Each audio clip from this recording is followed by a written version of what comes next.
on a bit. Very well. Very well. Get to play golf tomorrow. Tomorrow? You're not going to watch the game?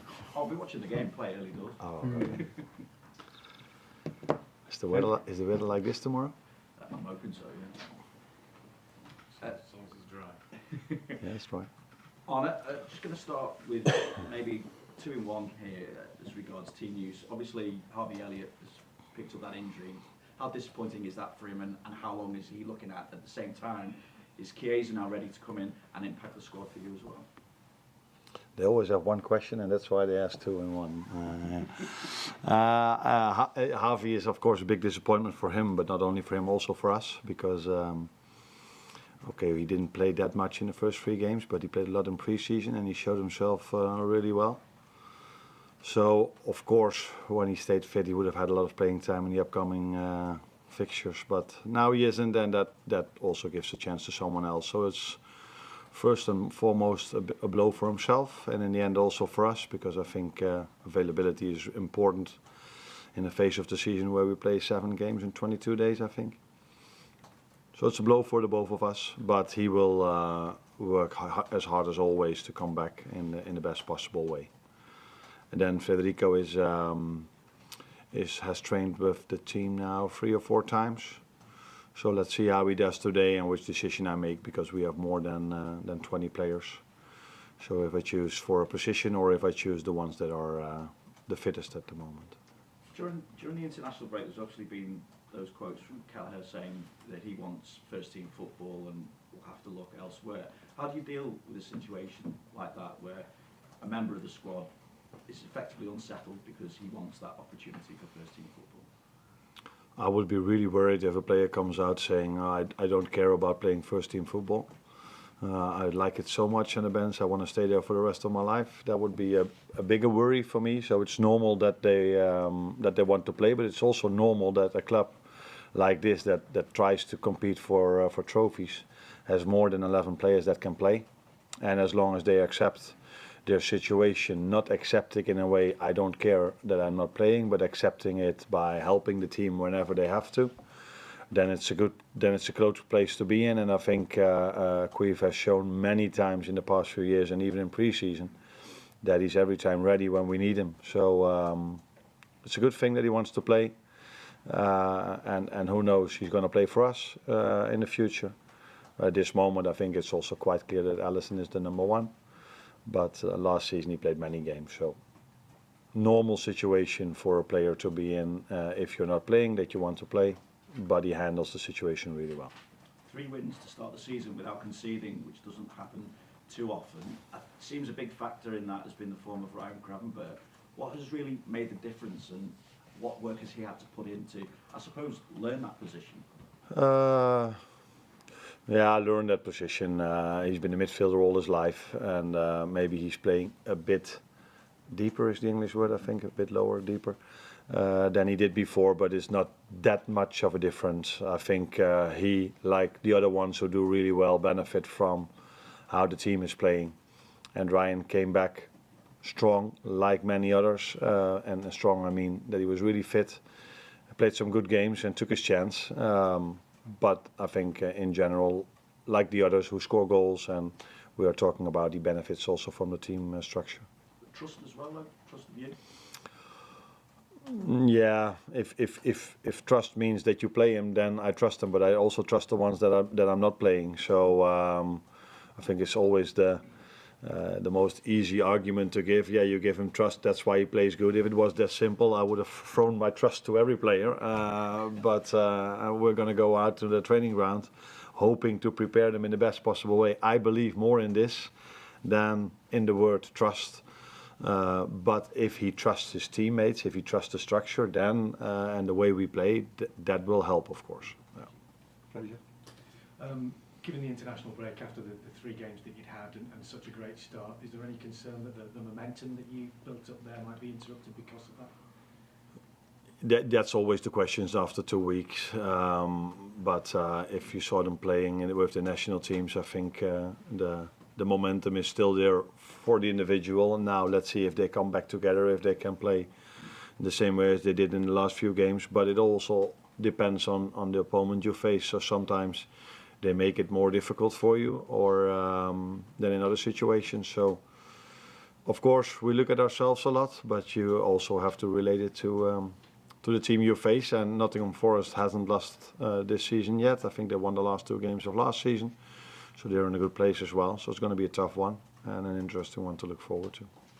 And in terms of the defence, not having conceded a goal so far, how much work did you initially think that you needed to do on that when you first arrived? Was that one of your top priorities when you got here? Yeah, to tell them exactly what the opposite of what you are saying. The defence is keeping a clean sheet. In my opinion, it's not the defence who keep a clean sheet. It's 11 players who keep a clean sheet, and that's why we try to convince them constantly about this, because in an ideal world we don't need Alisson. But that ideal world is still not there, because against United we needed him a few times. Against Brentford we needed him one time in particular, and against Ipswich in the first half as well. So it's a team performance that we don't concede, and that has a lot to do with us putting in a lot of work without the ball. Hi, Arne. In terms of the contract situations of Trent, Virgil and Mohamed Salah, how much of a distraction is it? And would it be better if the situations were resolved quickly? It's again the boring answer which you're going to get from me as long as there's no news about this, but we don't talk about contract situations over here. Is it distractive? Is that what you use for me? No, it isn't, because I'm fully focused on the individuals in the team, and they are part of the team, and trying to work with them in the best possible way to get the best out of them. So it's not a distraction for me at all. Trent played 2 full games for England over the break, played very well. You've been managing his minutes to start the season. Is that something you will still continue to do, or do you now see him as adverse to games for England that he can do 90 minutes for you? Yeah, he proved that he could do 90 minutes, but maybe he could have done that before as well. In the Ipswich game, I saw that he became a bit tired towards the end of the game. But he played 2 games afterwards, so I think he's completely ready to play 90. And sometimes in the beginning it was that I saw he was tired, and sometimes it's also having another player like Conor Bradley who can do the job really well. So he's able to play 90, he showed, like all the others. But I have a whole team to manage and a whole team to prepare for the season, and it's also good for Conor to get his playing minutes, or for the one that comes in for Mo, or the one that comes in for, which are the ones that I took off, I don't know exactly. So it's not always you guys, and I understand, try to look always at the individual. I look at the team. And I have to prepare the whole team, the whole squad, for the upcoming fixtures. Can I just check, did everyone return okay from Saturday? The Les McAllister seems to have maybe a little issue. Yeah. Yeah, he was out in the last game, but he trained with us yesterday. But of course, the press conference started with a question about Harvey Elliott. He didn't stay fit, unfortunately, so he's out for a longer time. But I'm expecting Maka to be with us tomorrow. Nobody else? No, I don't think anyone else do it. No. Arne, you've got a very settled team so far, but with this schedule now with 7 games in the next 3 weeks, do you see that as you're going to have to change in terms of rotating, and it's going to give opportunities to players that haven't had those chances so far this season? That's something that I decide before every game. So my former teams were able to play. We were actually playing almost every game with the same players, but it's a different league.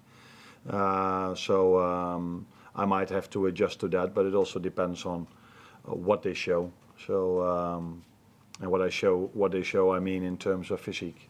In the first 3 games we were really strong physique, but we only played 1 game each 7 days. Now they have a point to prove, and I assume that they all want to play every game. So if they want to, they have to show up every time, and I don't mean also in quality, but especially in work rate. But we have more than 11 very good players, so I can use more. But I can't tell you now if I'm going to do so or not. That I'm going to decide before every game that comes up. And I get some feedback from medical staff, performance staff, where they are and what's the best thing to do, and then we make the decision before every game. Mark? Hi, Anna. Alongside Trent, there was actually 10 of your squad who played 2 full games over this international break, and of all the English teams playing in Europe. No one else had more than 5. Oh. Do you accept this as a price of success, or is there a chance maybe by having a bit of a quiet word with some of the international managers ahead of October and November? In some situations, I was really happy with the fact that they played 90. So Gerard Kwanzaa, I think he played 2 times 90. Kostas Tsimikas played 2 times 90. Cody played a lot of minutes, and we were just discussing that I've played in the first 3 games mostly the same players. Conor Bradley played 2 times 90. So it was for now it was a present that I got from most national team coaches. Maybe in the future I would sometimes would love to be a bit different, but it's a positive thing that we are in such a good place that we have 10 players that can play every minute for the national team. It says a lot about the quality we have. Well done. Yeah. Next door. Thank you. Thanks, Arne. Thank you. You're welcome. Okay.